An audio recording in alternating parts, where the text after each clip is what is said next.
começar a ter essa relação entre violinos e violas se misturando, e como eu falei na última aula, a orquestra sinfônica vai se desenvolver gradativamente, né? Vai crescer, vai desenvolver, vai se formar gradativamente. Então, na ópera, que é um gênero musical que surge no barroco, nós temos o recitativo, que é um gênero que vai acontecer dentro das óperas também. Muitas óperas têm recitativos, mas quando esses recitativos são muito longos, eles vão acabar ficando muito monótonos. Então surge um gênio da ópera no barroco, que é Claudio Monteverdi, o italiano, que escreveu o Orfeu.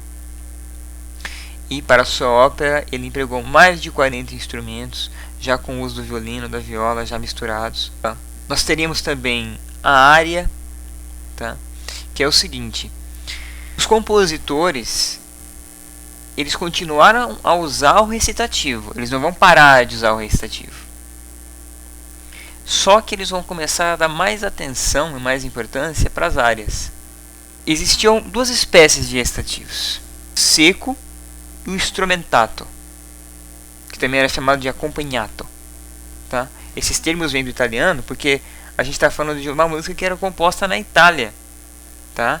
Por isso termos que a gente vem do italiano. Da mesma maneira que a gente tem adagio, collegno para designar a técnica usada no violino quando você toca com o arco do violino, com a parte da madeira.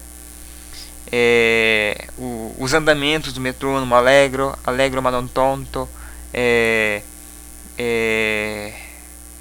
com brio, né? Primeiro movimento da Quinta Sinfonia de Beethoven, por exemplo, allegro com brio, presto, prestissimo, são termos que vêm do italiano porque o desenvolvimento, por uma questão histórica, né? O desenvolvimento desses gêneros musicais da ópera, então, né? E da escritura dessas partituras, ele se dará muito na Itália, tá? Não é o tema aqui do curso, mas eu quero lembrar que a escritura musical, né, a partitura musical que nós temos hoje em dia, também não surgiu do nada, tá? Também não foi um Fiat Lux. Pá, de repente surgiu a partitura. Não é assim. Ela tem a sua história, né? Por exemplo, na música medieval, você tinha partituras até com 10 linhas. Depois essas linhas foram diminuindo, né? Figuras antigas que eram usadas hoje em dia já não são mais tão usadas assim, são usadas muito mais raramente, como a breve, por exemplo, né? Enfim, então no caso do recitativo, tá? Que é um gênero musical, litero musical, onde você tem texto e música ao mesmo tempo, um gênero musical que vai estimular a ópera e se dará dentro da ópera muitas vezes. Ele vai continuar acontecendo, mas os compositores vão dando cada vez mais atenção para as chamadas árias. Então vamos falar o que é isso. No caso do recitativo, você tinha um recitativo chamado secco e o recitativo chamado recitativo instrumentato ou acompanhato, tá? No recitativo seco, a fala, o texto, se sustentava apenas por acordes simples. No contínuo, escrevia o baixo contínuo, cifrado, sempre com acordes simples. Agora, às vezes, os compositores percebiam que um determinado texto, uma determinada fala, exigia uma atenção maior na orquestra, tá? Um reforço orquestral maior. A esse tipo de recitativo a gente vai chamar de recitativo instrumentato ou acompanhado, quer dizer, recitativo instrumentado, acompanhado. Então existia o recitativo que era acompanhado somente por cravo. Acho que assim fica mais fácil de ser compreendido, tá?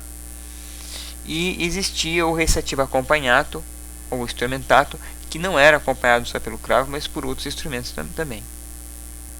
Eu já falei sobre o uso do coro nas óperas, né? As óperas terão também a introdução de alguns coros. Nós temos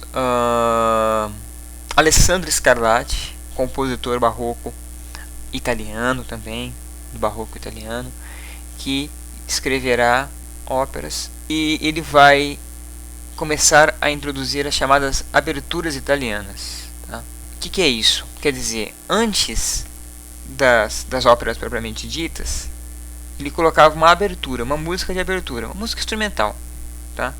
Sem a fala, não é a ópera propriamente dita ainda, mas uma abertura para essa ópera. Essa abertura, ela tinha a seguinte estrutura: rápida, lenta, rápida. Então, a primeira sessão no andamento rápido, a segunda sessão no andamento lento, a terceira sessão no andamento rápido. Esse contraste entre andamentos cria interesse na música, né? Tem o objetivo de gerar interesse na música para não deixá-la monótona, e ao mesmo tempo ela já prefacia aquilo que a gente terá depois com as sinfonias. Tá? A gente vai chegar mais à frente nisso.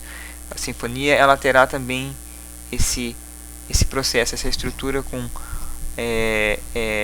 movimentos mais lentos e movimentos mais rápidos.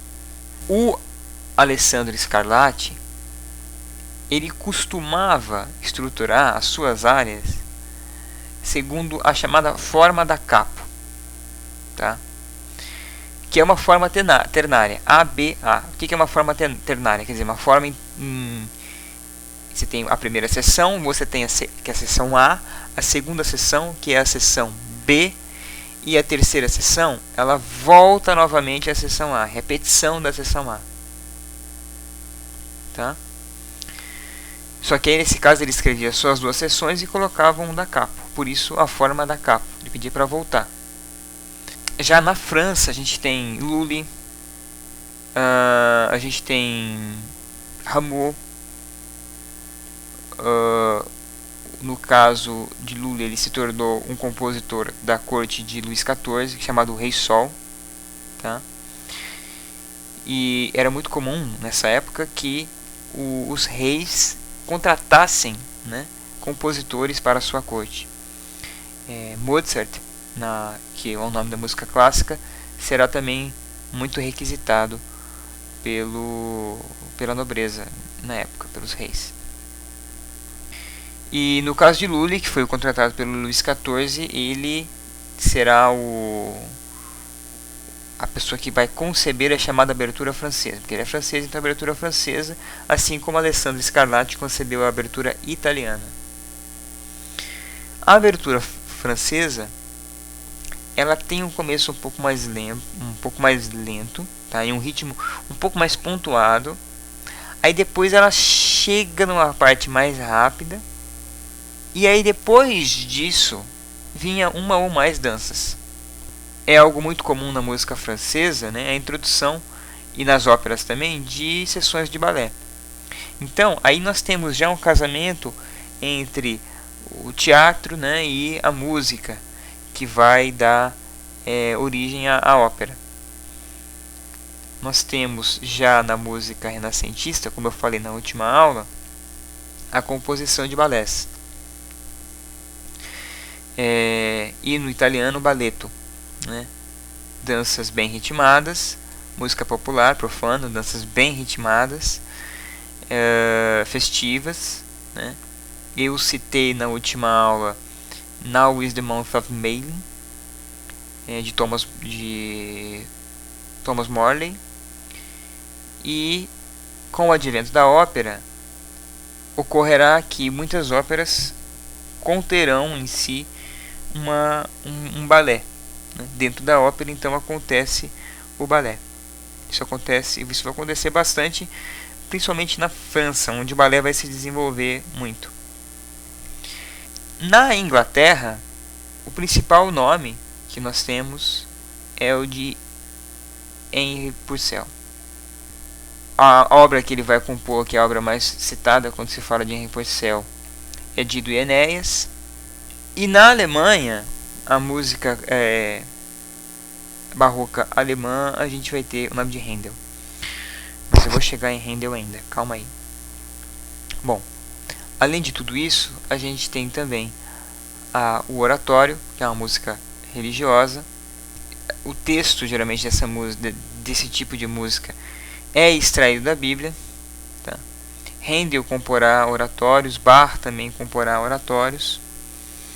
Nós temos a Paixão, e dentre essas, eu quero citar aqui a Paixão segundo São Mateus, que é uma das obras mais celebradas de Johann Sebastian Bach, baseado no Evangelho segundo São Mateus, a história da Paixão de Cristo segundo o Evangelho de São Mateus. Nós temos cantatas, tá? Que eram peças também vocais. Bach também compôs várias cantatas, mais de 200. E geralmente nas cantatas você tem um diálogo entre um cantor, solista, e o coro, né? É assim como nós temos o jogral, por exemplo, né, que uma pessoa fala e de repente o coro responde. Nas cantatas a gente tem isso, mas é uma música cantada, né, entre o coro e a voz solo.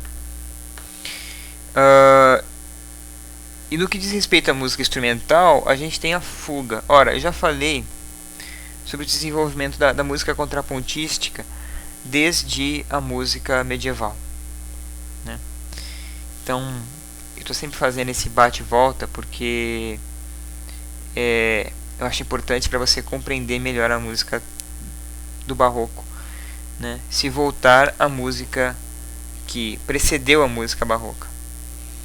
Quero sempre lembrar que o contraponto na música ele vai se desenvolvendo desde as monodias medievais, depois eles vão se desenvolvendo, vão chegar no organo nível, organo melismático, o contraponto da música renascentista, e aí já começa alguns gêneros imitativos, né, onde acontece muito jogo de perguntas e respostas, ou de imitações também, como nas composições policorais, né, onde um coral respondia ao outro. No final de uma frase de um coral, o outro começava com a mesma melodia que o coral anterior tinha terminado. Então isso vai se desenvolvendo até a música barroca e até a gente chegar no gênio que é Johann Sebastian Bach. Bom, Bach ele compôs várias fugas. Ele compôs uma obra chamada O Cravo Bem Temperado, né? E vai dizer por que se chama o cravo bem temperado. Eu vou ter que dizer o que é o sistema temperado, né? Reforçar um pouquinho a influência do cravo, a importância do cravo para a música dessa época. E aí então falar sobre o cravo bem temperado. Ora, o que é isso? Ora, o que é temperado nesse caso? Temperado não quer dizer, não tem nada a ver com culinária, ok? Estou falando a respeito de um sistema de divisão da oitava em 12 partes iguais e equidistantes. A esse sistema nós demos o nome de sistema temperado, né? A escala temperada, a escala de 12 sons, também chamada de dodecafônica ou cromática.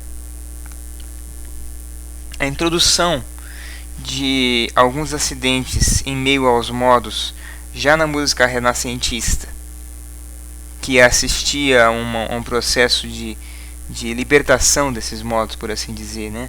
De dar maior liberdade aos modos, foi se desenvolvendo até culminar na música tonal no período barroco, sendo que Bach é reconhecido como o gênio do barroco e o gênio do tonalismo.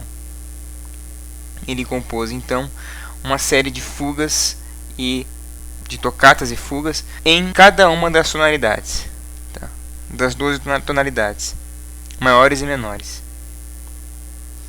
dentre as quais eu quero citar aqui a fuga em sol menor, fuga em dó menor, e eu acho que a mais conhecida dele, que é a tocata e fuga em ré menor, que é uma música até que se tornou muito popular, é muito usada em filmes que falam sobre Conde Drácula, sobre filmes de terror e tudo mais.